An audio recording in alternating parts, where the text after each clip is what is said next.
안녕하세요, 여러분. 어제 시점 비틀기에 대한 영상을 올렸는데 여전히 구체적인 예시가 아쉽다는 이야기가 있어서 다시 시점에 맞춰서 찍어보도록 하겠습니다. 시점 비틀기가 뭔지 그리고 어떤 효과가 있는지에 대한 부분은 이전 영상을 참고해 주시고요.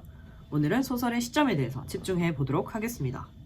감정 글쓰기 프로젝트를 하는 분들 대상이기 때문에 내가 공포를 느꼈던 사건에 대해 소설로 재구성하는 상황을 예로 들겠습니다. 배경을 설정을 하겠습니다.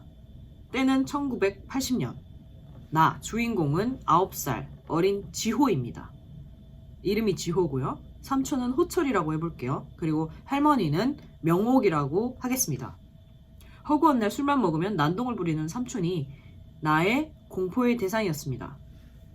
소설의 시점은 4가지가 있는데요. 1인칭 시점 2개, 3인칭 시점 2개가 있습니다.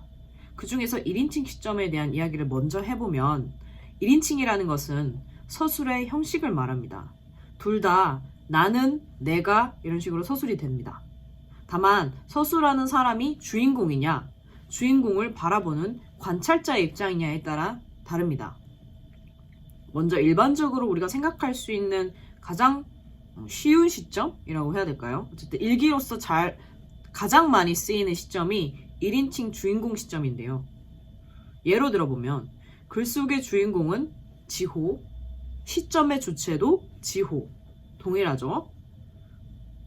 글을 한번 제가 지어보겠습니다. 동구 밖에서 삼촌이 고래고래 고함을 치는 소리가 들렸다.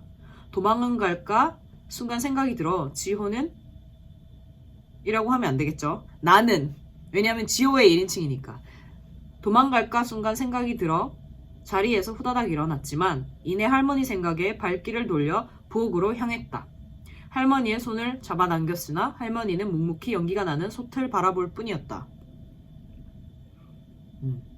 주인공과 시점이 일치하기 때문에 주인공 외에 다른 사람의 내면은 서술하고 있지 않습니다. 행동만 보여줄 뿐이고요. 자, 그럼 두 번째 1인칭 시점 중에 1인칭 관찰자 시점이 있습니다. 글 속의 주인공은 지호, 변함이 없고요. 시점의 주체는 명옥입니다. 할머니, 제3자. 동구 밖에서 벌써 주정하는 소리가 들리는 걸 보니 오늘도 조용히 지나가긴 틀린 모양이다. 시칼이며 가위 따위의 물건은 진작 치워놓았지만 지호가 걱정이다. 그때 갑자기 부엌문이 열리더니 금방이라도 울 것 같은 표정으로 지호가 뛰어들어와 내 손을 잡았다. 지금 여기서 주인공의 속마음이나 내면 상태는 전혀 모릅니다. 그냥 뛰어 들어왔다. 부엌으로 들어와서 명옥의 손을 잡았다 정도만 서술하고 있죠. 그런데 할머니 본인의 내면 상태는 알고 있죠. 왜냐면 본인 스스로 자기를 서술하는 거니까요. 그리고 3인칭 시점을 이야기해 보겠습니다.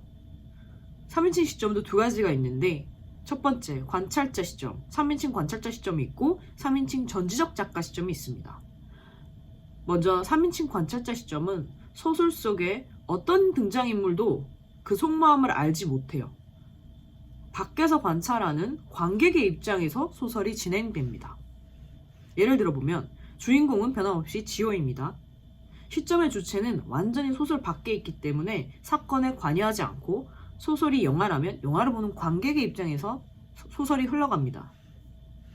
동구 밖에서 출주전자를 든 호철의 주정이 시작되었다. 그 소리를 들은 지호는 벌떡 일어났다. 신발을 신고 밖으로 뛰어나가다가 할머니가 있는 부엌으로 향했다. 명옥은 팔을 썰던 손을 멈췄다. 지금 이 글을 보면 그 누구의 속마음도 알려주지 않아요. 그냥 정말 현상만 묘사되고 있을 뿐이죠. 마지막으로 3인칭 전지적 작가 시점을 이야기해 보겠습니다. 완전히 반대입니다. 등장인물 모두의 마음을 알고 서술합니다. 전지전능한 신이라고 하잖아요. 그래서 신의 입장에서 소설이 진행됩니다. 주인공 여전히 지호, 시점의 주체는 전지전능한 신, 전지전능한 신, 네, 하늘에 있는 모든 것을 꿰뚫어보는 어떤 그런 주체죠. 이미 비어있는 술주전자는 덜그럭거리고 호철은 그 소리에 짜증이 난다.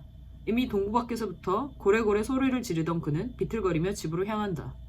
지호는 삼촌의 술주정을 듣고 도망갈 참으로 벌떡 일어나 신발을 꿰어 신었으나 할머니 생각에 발길을 돌려 부엌으로 향했다.